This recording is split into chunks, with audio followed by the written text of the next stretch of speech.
America को Putin से शांति की कोई उम्मीद नहीं है, पुतिन को शांति वार्ता में कोई दिलचस्पी नहीं है। ये ब्लिंकन कह रहे हैं, अमेरिकी विदेश मंत्री कह रहे हैं। आने वाले वक्त में भी पुतिन से कोई उम्मीद नहीं बची है, ये भी ब्लिंकन कह रहे हैं। और आइए जान लेते हैं कि अमेरिकी विदेश मंत्री ब्लिंकन ने क्या कुछ कहा है, क्योंकि अमेरिका लगातार ये कह रहा है कि जो रूस है वो इस हद तक पहुंच चुका है कि कभी भी न्यूक्लियर अटैक कर सकता है। ऐसे में ये जो तनातनी है वो बढ़ती जा रही है, ये जो टकराव है वो बढ़ता जा रहा है। और अब एंटनी ब्लिंकन जो कि अमेरिका के विदेश मंत्री है, उनकी तरफ से क्या कुछ कहा गया है, आइए जल्दी से आपको बता देते हैं कि इस वक्त वो क्या कह रहे हैं, उनका बयान क्या है और किस तरह की आशंका वो इस वक्त जता रहे हैं कि पुतिन को शांति में यकीन नहीं है, यानी वो नहीं चाहते कि पीसफुली आगे चीजें बढ़े। ऐसी कोई संभावना नहीं दिखती कि पुतिन को डिप्लोमेसी में भरोसा है। पहली बड़ी बात जो कि एंटनी ब्लिंकन ने कही है। दूसरी बड़ी बात, पुतिन का हर एक्शन शांति बहाल करने के विरुद्ध है, ये ऑपोजिट है। पुतिन आक्रामक होते जा रहे हैं। ये बहुत ही कम निवेश पर पैकर्स एंड मूवर्स बिजनेस शुरू करके महीने का 5 लाख कमाते हैं। इनसे सीखना है तो फ्रीडम ऐप को अभी डाउनलोड कीजिए। वो शांति नहीं चाहते, इसीलिए युद्ध का अंत भी नहीं हो रहा है। ईरानी ड्रोन से यूक्रेनी इंफ्रास्ट्रक्चर को तबाह किया जा रहा है।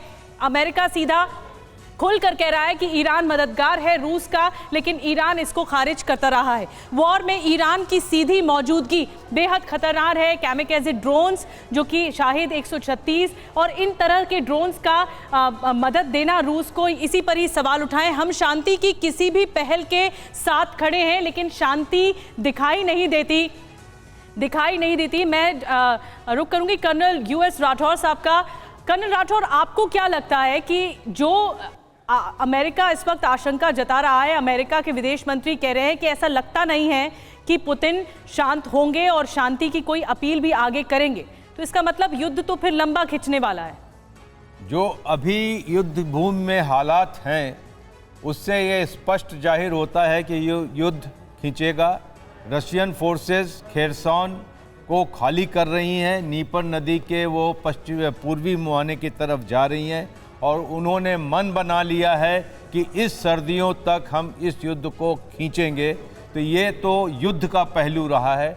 और दूसरा पहलू जिसकी बात वो एंथनी ब्लिंकन कर रहे हैं कि जिस तरीके से उन्होंने तैयारी की है, पुतिन पूरी अंतर्राष्ट्रीय जो ओपिनियंस हैं उनके खिलाफ हैं, उसके बाद भी युद्ध को आगे लेके कुछ ऐड करना चाह रहे थे। ये युद्ध कैसे रुकेगा? फ्यूलिंग और एस्केलेट करने का काम तो अमेरिका ही कर रहा है। उनके विदेश मंत्री ये बात कह रहे हैं, क्यों नहीं बात कर लेते हैं, पुतिन को समझा देते हैं। तो अमेरिकन सेक्रेटरी ऑफ स्टेट जब ये कह रहे हैं कि उनको कोई उम्मीद नहीं है कि पुतिन कुछ अलग करेंगे जिससे कि शांति की स्थिति बने और ये युद्ध खत्म हो, इसका सबसे ये महत्वपूर्ण इसलिए बन रहा है कि उसी दिन वहाँ के जो सेक्रेटरी ऑफ डिफेंस हैं वो रशियन रक्षा मंत्री से बात करते हैं और गाहे बगा जब ये बात होती है और उसके ठीक बाद अगर अमेरिकन सेक्रेटरी ऑफ स्टेट ये कह रहे हैं, इसका मतलब बातचीत ठीक नहीं चल रही है। कम्युनिकेशन चैनल ऑफ कम्युनिकेशन जो है वो तो ओपन करने की बात इसीलिए कह रहे हैं और ये गंभीर स्थिति है। अगर ऐसी स्थिति है कि डिप्लोमेटिक और पॉलिटिकल स्तर पर, सबसे ऊंचे स्तर पर अगर ये बात चल रही है जहां स्थिति ठीक नहीं है, तो ये गंभीर बात है।